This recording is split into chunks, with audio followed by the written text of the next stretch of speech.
Hi, y'all. It's Erin. Can you hear me? Yes, ma'am. Yes. Awesome. Great. Well, let's get started. So we could. Oh, what? Okay. Let's get started. So we can just bust through this. Stop me at any time. Ask questions. And can you both see? There's like a pink square that says RFP Proposers Conference. Sure can. Yep, I can see it. Awesome. Great. Okay, so just stop me if you have questions, and let's get started. And we are recording this, so you can come back and look at this at any time, and I'll send out the slides. That I tend not to put a ton of stuff on slides because nobody likes that, but I can send those out too, just so you have a copy of that. Okay. So we have 5 counties in our region: Eagle, Summit, Grand, Jackson, and Pitkin. Our office is here in Silverthorne.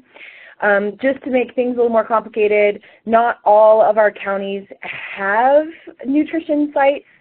Eagle County has 3, one at the Golden Eagle Senior Center, one at the Minturn Senior Center, and one at the El Jabal Senior Center.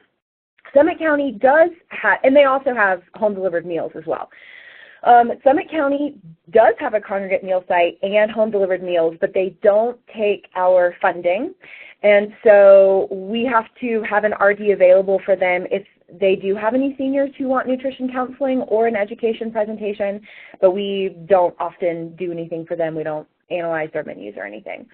Grand County has 2 meal sites at the Silver Spruce Senior Apartments, and then in Granby at the Granby Senior Center.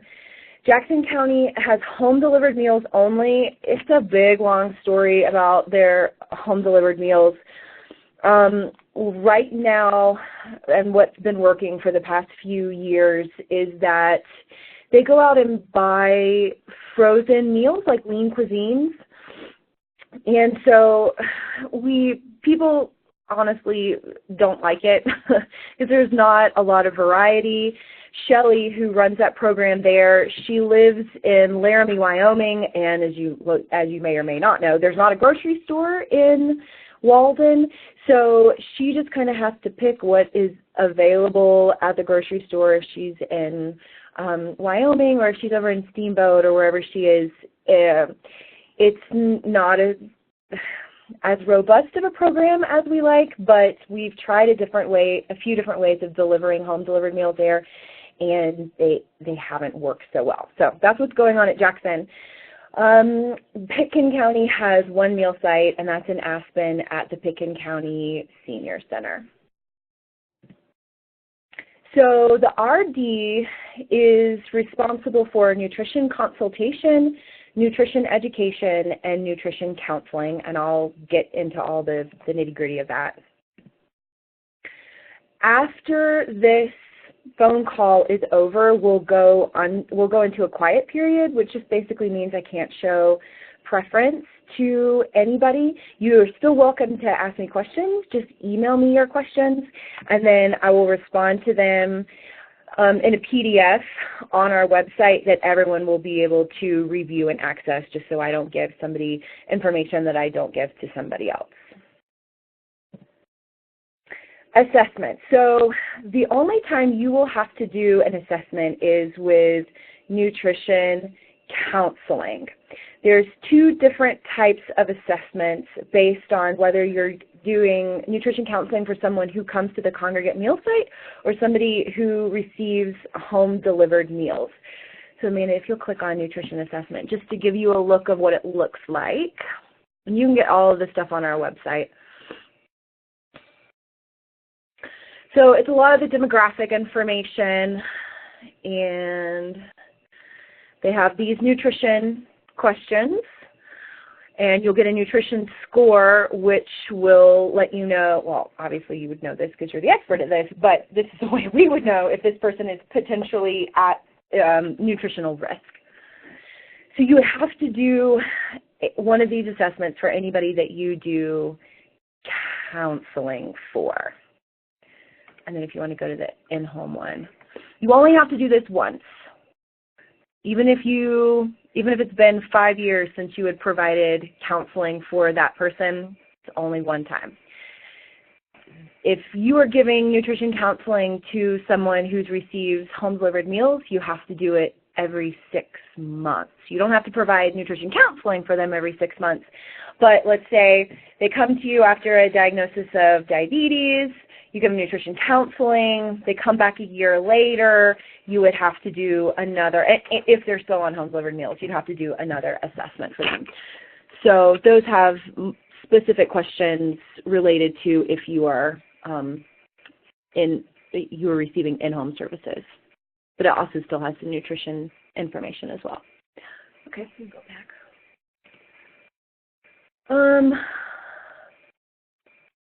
So what's on here? So the State Unit on Aging, they're the ones who create the forms for us. They update them every year. We have received the new federal poverty guidelines, but we don't have new assessment forms yet because we are changing database systems. So they've been focusing more on the database, and they'll get us the updated assessments, which really won't change much other than the income ranges. And I'll talk more about the database in a minute. Okay. Reassessments, this is what I just said. If you are providing nutrition counseling for somebody who receives congregate meals, you just have to do that assessment one time. If you're providing congregate meals, if you're providing nutrition consultation, counseling, y'all, I always get that mixed up, sorry. Counseling for someone who receives home-delivered meals, you'd have to do every 6 months. Okay, so the database. Right now, we use a database called SAMS with the state.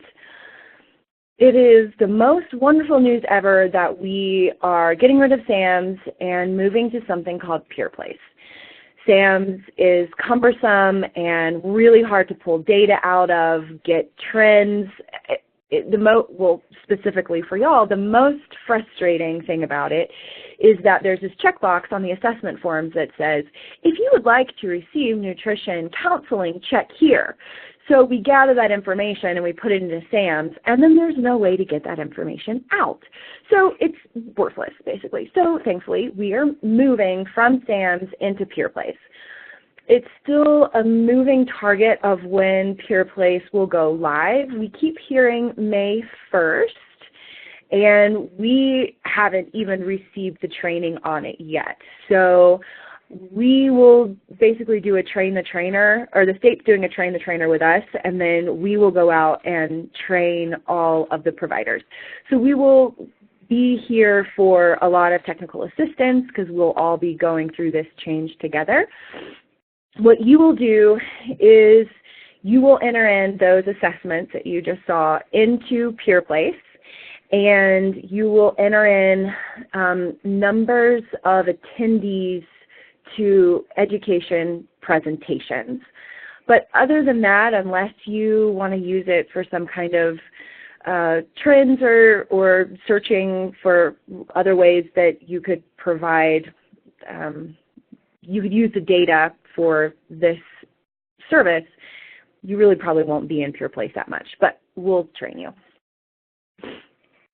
Everyone is required to have a background check. We require a Colorado Bureau of Investigation background check. There is required paperwork that you will have to have, and we have all of this stuff. You're welcome to create your own, but you can actually go on our website, and we have a link just basically for all provider stuff, and all of this is on there. So you could use the complaint and grievance information. It's a skeleton, and there are certain things that have to be on the complaint and grievance information, and you have to give people the opportunity to complain, and there's all of these requirements, but we already have it for you, so you don't have to worry about making it new if you don't want to. You have to have a complaint log, even if you don't have any complaints. You have to have a waiting list log, even if you don't have a waiting list. We have to give everybody an opportunity to anonymously donate, and so there's a form for that too. So if you sit down to do one-on-one counseling with somebody, you can say, hey, here's this here's information if you want to complain or to give me a compliment. And here's information about how you can anonymously donate. And then satisfaction surveys, we do that here in-house, but you are also welcome to do your own surveys as well if you're looking for feedback on presentations or anything else. Required insurance. So I recently had a discussion with the state about this because it has the potential, as our RD is the only individuals that we have, the rest of our providers are all either nonprofits or county governments. My worry was that maybe some of these were going to be cost prohibitive. So some of them are just flat out required. Commercial general liability, that's the dollar amount that's required for liability. Workers' comp is not required if you are a sole proprietor. The big discussion I had with the state was about automobile liability. So we can get a waiver from the state because $1 million policy is pretty big.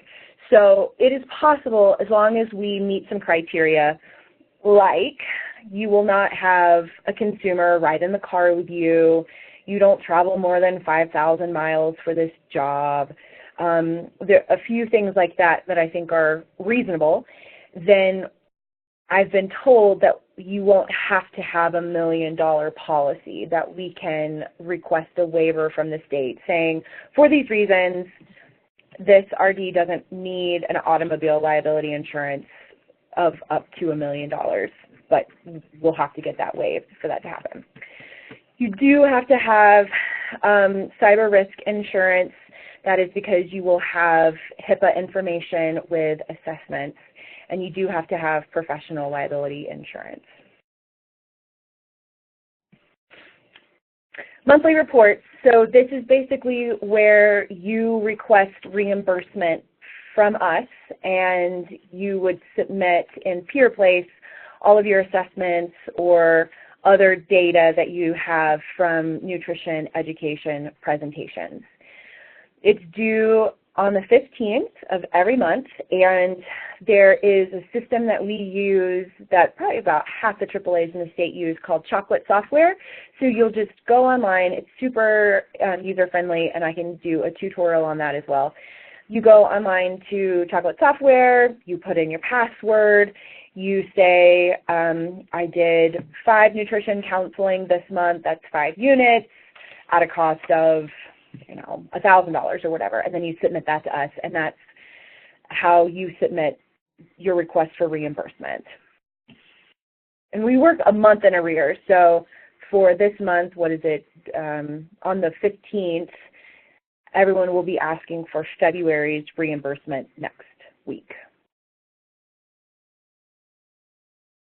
Compliance. So we got dinged last year at our annual on-site from the State Unit on Aging because the menu wasn't matching the menu analysis. So CJ in our office spent the better part of this year with a fine-tooth comb going through every month the menu that was posted at the senior center with the menu analysis, and then would contact the meal site and our RD and say, all right, the menu said it was going to be lasagna, but it says bison bolognese. What's the deal? Let's figure it out and let's clear it up. She did such a good job with that that we, this month, we didn't have any discrepancies between the menu and the menu analysis. So I think that that's worked really well with the providers this year, just double checking to make sure that the menu analysis matches their menu. What else? So we check that. We check to make sure if you submitted 2 units of nutrition counseling, then we should be able to find those people in PeerPlace to say, oh, yep, here's their assessment. It was done at this time. It has all the information. Great. And then we also check to make sure that the units that you requested in your reimbursement request matches the units that you put into Peer Place. And if they're not, we just send you an email and say, hey, something's off, check it, we'll open up your request or whatever and just make those changes. And as long as you do it before we pull the units, then we can go ahead and process your request. But if you're still missing information, we will withhold payment until we get all the documentation that we need. Annual evaluations, we are required to do a site evaluation every year. That normally would just mean you come to my office or I meet you somewhere in the middle. And there's a tool that we use. We go over it and ask questions like, how do you maintain consumer confidentiality? Do you keep any of those assessment forms? Do you keep them locked up? How do you ask for donations? You know, do you have your grievance log, blah, blah, blah. The State Unit on Aging also does an evaluation every year. They normally rotate between doing an on-site and a desk evaluation, and they also pick and choose which programs they look at. They always look at nutrition, not necessarily the RD, but they always check the meal sites and home-delivered meal programs. And then the rest of the programs are kind of a crapshoot on what they choose to do their deeper dive with. This year it's material aid and our low vision assistance, stuff like that. One year it's very possible that they could choose to look at the RD. We just don't really ever know. Okay, this is what is required in our policy and procedure manual. Oh, this isn't what I thought it was. These are the RD standards. Oh, this just goes through nutrition education. You have to have one presentation at each meal site each year. It is up to you what you want to present on. We also are required to have monthly education material that's been approved by an RD. To make it easier on our meal sites, what we implemented last year was we pull a bunch of nutrition articles that are focused towards senior nutrition off of the internet, basically. I give 12 of those articles to our RD and we say, would you please look over this, and if these are appropriate, will you just approve them? So, and then I put those all on the Google Drive, so our providers can go on and access them each month. And they've been approved by the RD, and they don't have to go search it for themselves, and then send me articles that I send to the RD. This is just kind of like this already approved database of nutrition education that they can put in their newsletters that go out to their congregate meal sites and their home delivered meals. It's not registered, so you don't have to do assessment forms for education, and one unit is one contact. So if you do a presentation and there's 30 people at that meal site when you do your presentation, that's 30 units. Nutrition counseling is your one-on-one, which can be done over the phone or in person. It's the same thing, whether it's 20-minute conversation or an hour-and-a-half conversation, it's one unit because it was one contact. That is the registered service, so you have to use the assessment forms for that. And then nutrition consultation is what you will spend most of your time doing. That's the menu analysis. That is menu substitution. So the way that it works now is providers create their meals, their menus for the month. They send it to the RD, and RD puts it in something called food processor, which you will have access to, and make sure that it meets all of the nutritional requirements as stipulated by the Older Americans Act. And then if there are substitutions that are needed, add half a banana, reduce the amount of pork because you need to reduce the amount of sodium, add whatever, then the RD takes that information, sends it back to the meal site and says, all that looks good, but add this, take out this, sub these things, and then the provider can make those changes in their menu before it goes live. You'll also occasionally do a substitution if, let's say, the cook at the Eagle site is sick one day, and so suddenly they don't have anybody there to prepare the meal. They've got to go out and buy a Stouffer's lasagna, and then that's fine, but you'll just have to approve that for the paperwork, basically. I have annual kitchen evaluation on there. That is the one change that I'm making. Right now, the RD does that, and it doesn't have to be done by an RD. I'm actually going to push that back on the provider. They have to do a kitchen evaluation every 6 months, but it's something that they can do that the RD doesn't have to do, and that freed up a little bit of money that we had in the budget for this contract that we moved to nutrition counseling, because I feel like counseling is way more important for an RD to do than a kitchen eval, and especially if you don't have to have an RD do that eval. So that's one change that we are making. Okay, this is what I thought this was. These are requirements for the RD. You have to have a bachelor's degree. You have to have met the current academic requirements. You have to have 900 supervised practice hours. You have to have passed the exam, and you have to have 75 hours of continuing ed every 5 hours.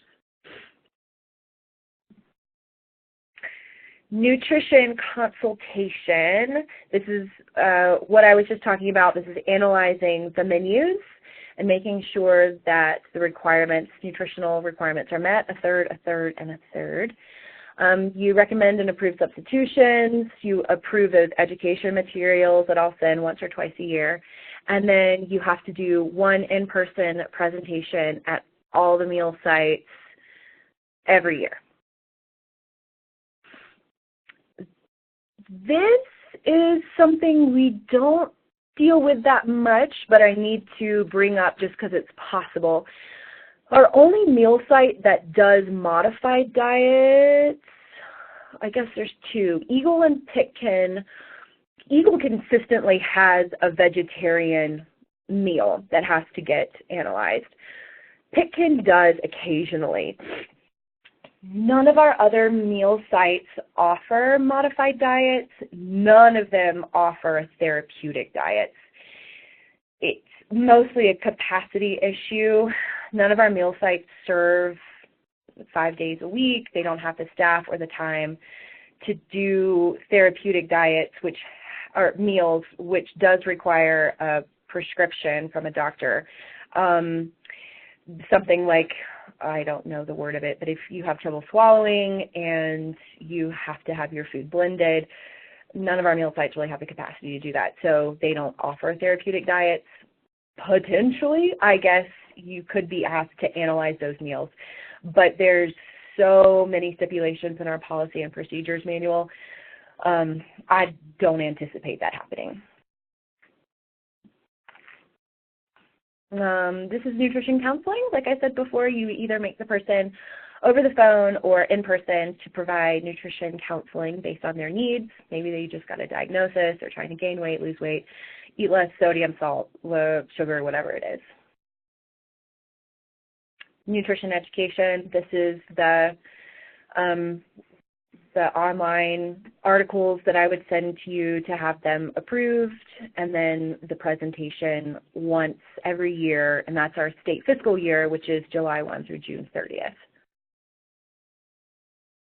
So this is our budget. This contract will begin on July 1st, and it's to serve our 5 counties. As you will remember, we don't really do very much for Summit, and Jackson's fairly limited as well, but you do have the 3 meal sites in Eagle, 2 in Grand, and 1 in Pitkin. We have about $3,500 available for the counseling, $9,000 for the consultation, and $2,500 for education. So that's a total of $1,500.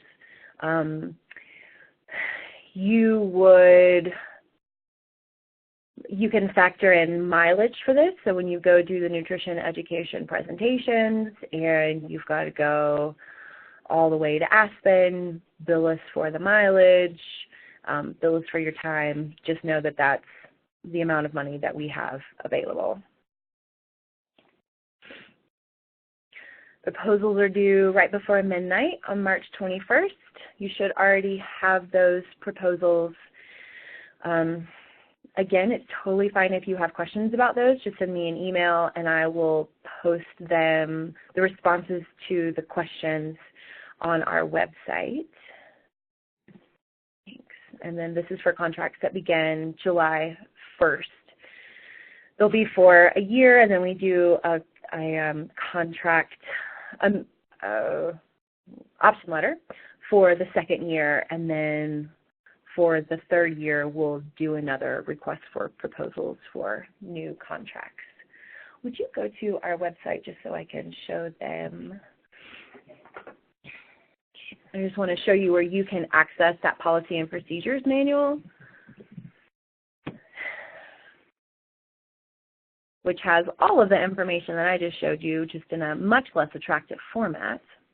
So if you go to For Providers on our website, which is alpineaaa.org, and here you will find lots of goodies. So these are all those assessment forms like I talked about in English and in Spanish. Yeah, keep going down. So there's other documents. There's that complaint log, client contribution, waiting list log, some of those things that I said that you'll need, but that we have. So if you want to take them and make them your own, so you don't have to start from scratch.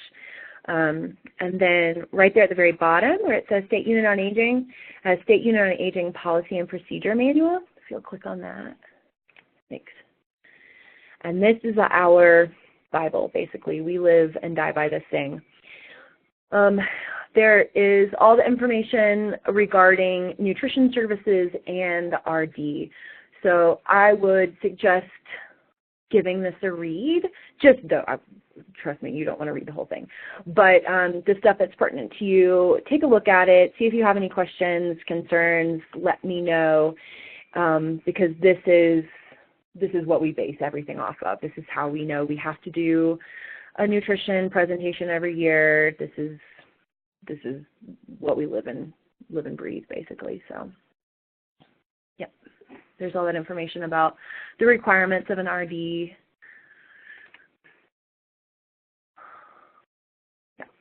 So that's basically all of I have. I know I kind of flew through that, but that's the core of what it is. And happy RD Day, by the way. I think today is National Registered Dietitian Day. So thanks.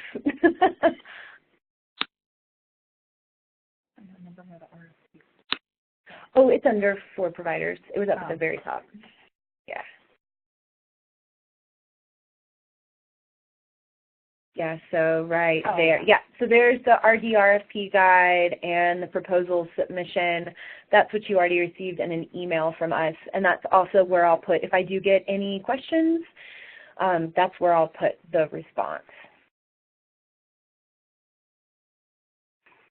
So any questions, any need of clarification? Or I know some of this is just, it's a data dump. Maybe you already knew all this, that's awesome. And if not, it is a lot of information and it might just take a little bit of time to process it. And as you're going through it, you might have some questions. Just shoot me an email and I'll answer them. Thank you. I don't have any questions right now. Okay. Nope, I'm the same. Thank you for your time. Awesome. All right. Thanks, y'all. Have a great rest of your afternoon. You too. You too. Goodbye. Bye. Thanks. Bye.